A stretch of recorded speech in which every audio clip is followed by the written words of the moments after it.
दोस्तों नमस्कार। मैं नवीन कश्यप फिर आपके सामने एक नई बात, नए विचारों की यात्रा पर आपको ले जाने के लिए आज मैं बात करूंगा पढ़ाई के विषय में कि बच्चे किस प्रकार पढ़ाई करें और किस प्रकार से अपने आप को पढ़ाई के लिए तैयार करें। तो दोस्तों आइए चलते हैं।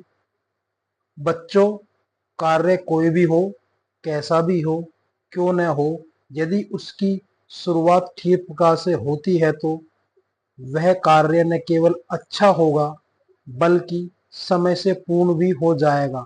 इसलिए पढ़ाई की शुरुआत नियम पूर्वक, योजना पूर्वक होनी चाहिए।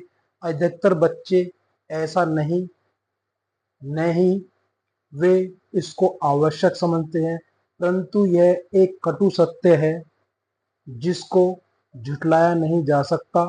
प्राय देखा जाता है बच्चे जल्दी जल्दी पढ़ाई शुरू करते हैं या परीक्षा के समय शुरू करते हैं। ऐसे समय में पढ़ाई का अधिक बोझ होने से मन बोझिल हो जाता है और पढ़ाई का सारा क्रम बिगड़ जाता है। इसलिए पढ़ाई का क्रम न बिगड़े, इसको दो भागों में बांटकर देखा जा सकता है। पढ़ाई से पूर्व की तैयारी, पढ़ाई से संबंधित सामग्री की तैयारी। तो हम पहले बात करेंगे पढ़ाई से पूर्व की तैयारी। निरंतर कार्य करते रहने से मन भी अनेक कार्यों में बटा रहता है, इसलिए मन को दूसरे कार्यों से हटाने का प्रयास करना चाहिए और पढ़ाई के लिए तैयार करना चाहिए। जैसे एकाग्रता, एकाग्रता का हमारे जीवन में बड़ा महत्व है। यदि हम इस सूत्र के महत्व को समझ ले तो हमारा बड़ा कल्याण हो सकता है।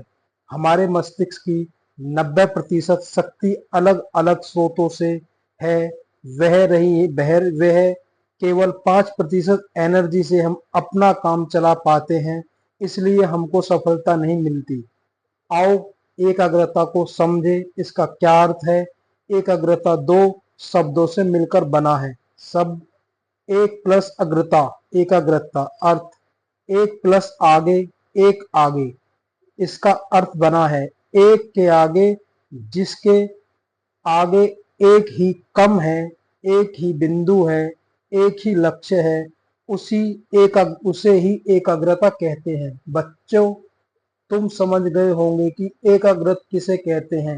अब वह एक क्या है जिसे आगे रखना है, वह पढ़ाई है।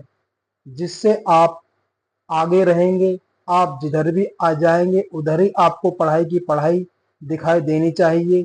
जैसे किसी क्रांतिकारी को देखे वह जहां भी जाता है उसे क्रांति ही क्रांति दिखाई देती है।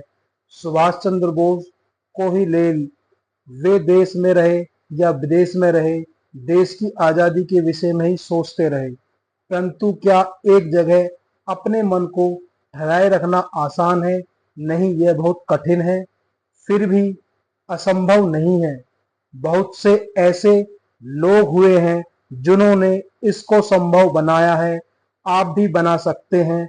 जब आप पढ़ने बैठते हैं तो आप मन आपका मन कभी टीवी देखने को करेगा, कभी खेलने को, कभी और दूसरे काम को।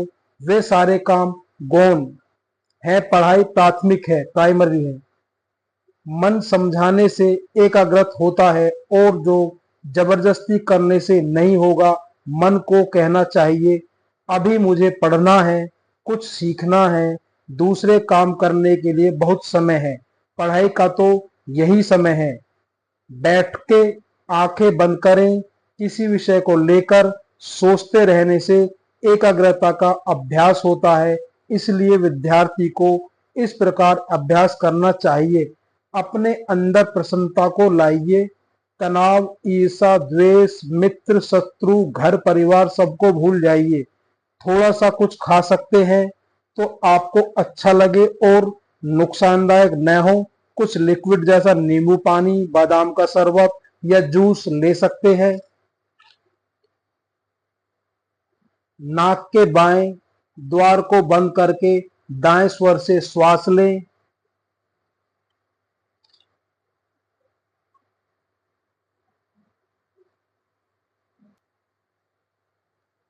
दाएं स्वर से श्वास लें, कम से कम 10 सेकंड या सम का समय लें। साथ ही दाएं को बंद करें और बाएं से बाहर निकाल दें।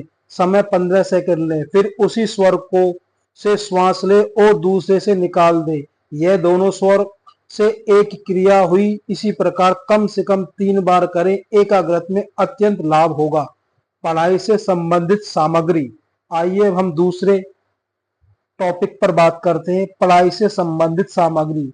बच्चों, यदि आप कोई काम करते हैं, उसकी योजना भी आपके पास हो, उद्देश्य भी हो, परंतु सामग्री न हो तो आप लक्ष्य तक नहीं पहुंच सकते हैं।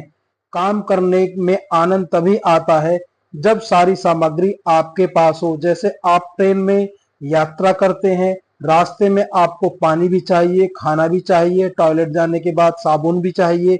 यदि ये सारी चीजें आपके पास हैं तो आप निश्चित होकर यात्रा करेंगे, और यदि नहीं है तो आपका मन इन्हीं चीजों में लगा रहेगा। यात्रा का आनंद आपको नहीं मिलेगा। कई बार पैसे होते हैं परंतु सामान नहीं मिलता है, इसलिए संबंधित सामग्री पहले से ही तैयार रखनी चाहिए। इस प्रकार पढ़ाई के लिए भी सामग्री चाहिए।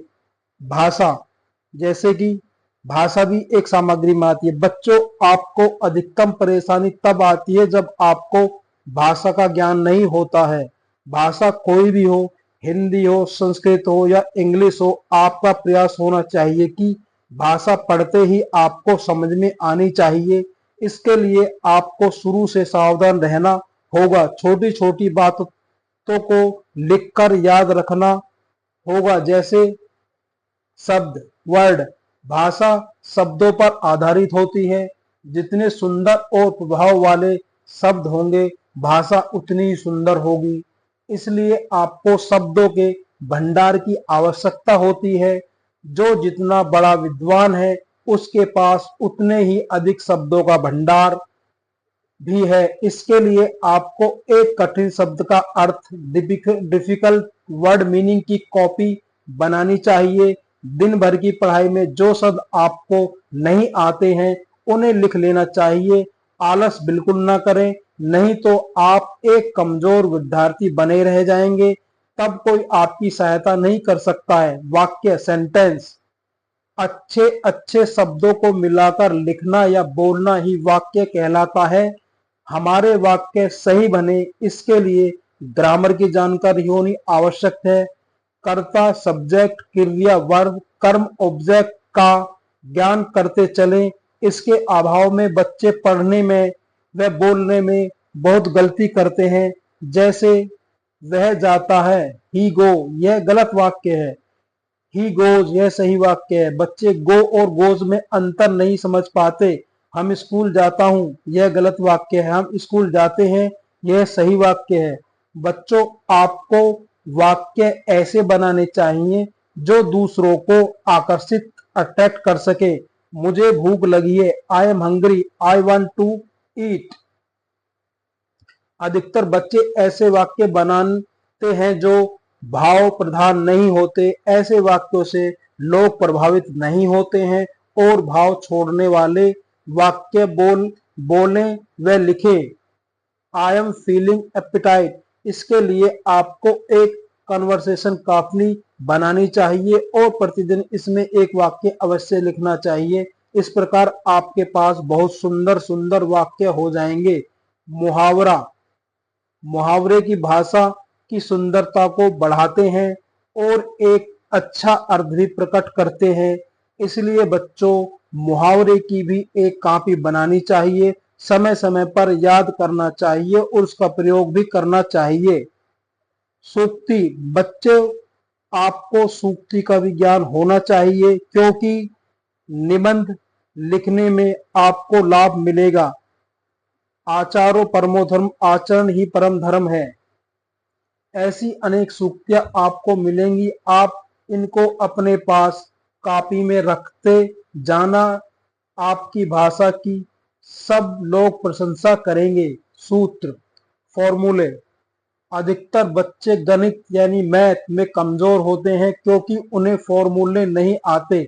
बिना फॉर्मूले के सवाल हल करना चाहते हैं, जो संभव नहीं है। इसलिए छोटी कक्षाओं से ही फॉर्मूलों की एक लिस्ट बनानी चाहिए, उन्हें याद करना चाहिए और उनके अनुसार सवालों को हल करना चाहिए। परिभाषा डेफिनेशन।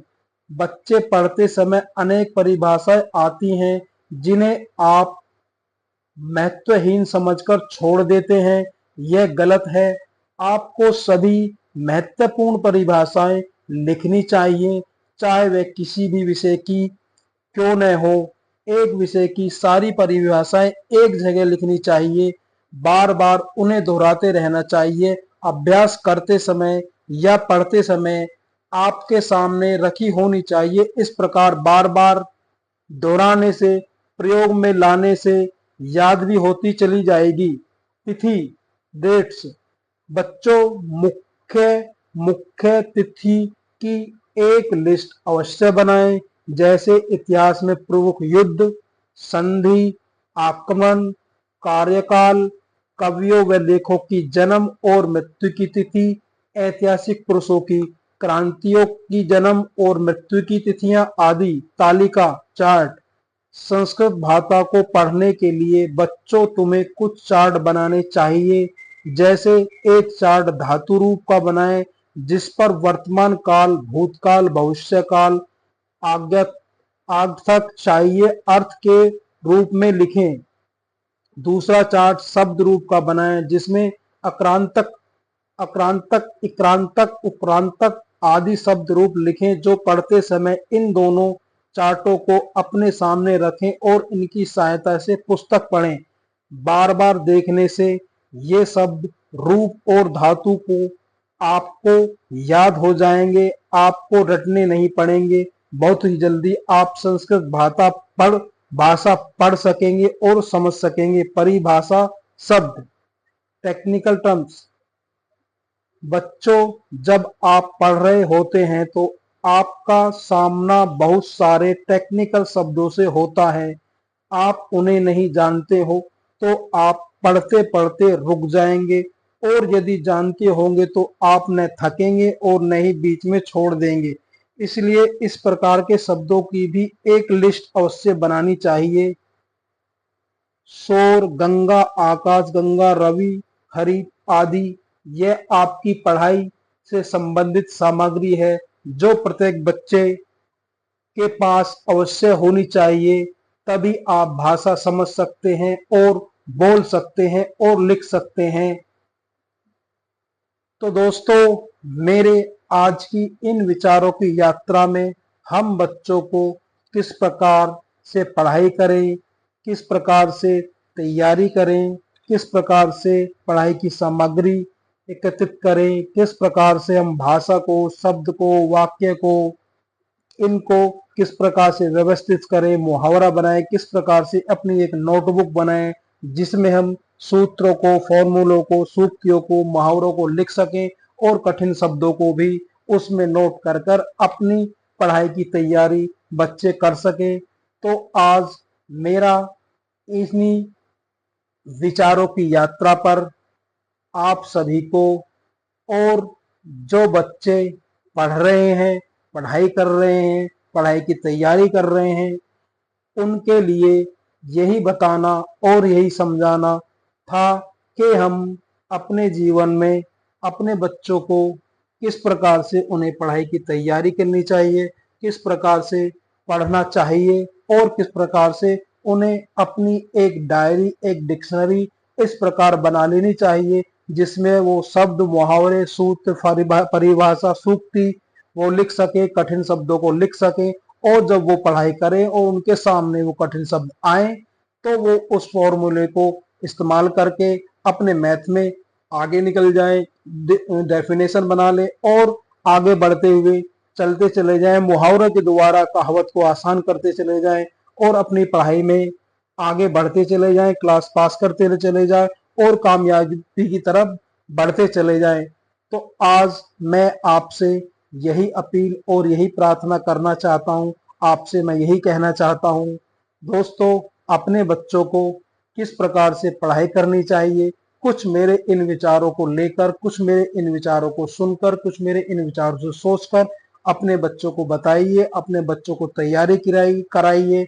मैं आशा करता हूं मेरे इन विचारों से, मेरे इन विचारों की यात्रा से आपको आपके बच्चों को जरूर प्रेरणा मिलेगी, सहायता मिलेगी और वो अपनी पढ़ाई में मजबूत और कठिन शब्दों से, कठिन रास्तों से आगे निकलते हुए पढ़ाई को प्राप्त करते हुए कामयाबी और सफलता की तरफ बढ़ते चले जाएंगे, अग्रसर होते चले जाएंगे और वो तरक्की की राह पर चलते चले जाएंगे।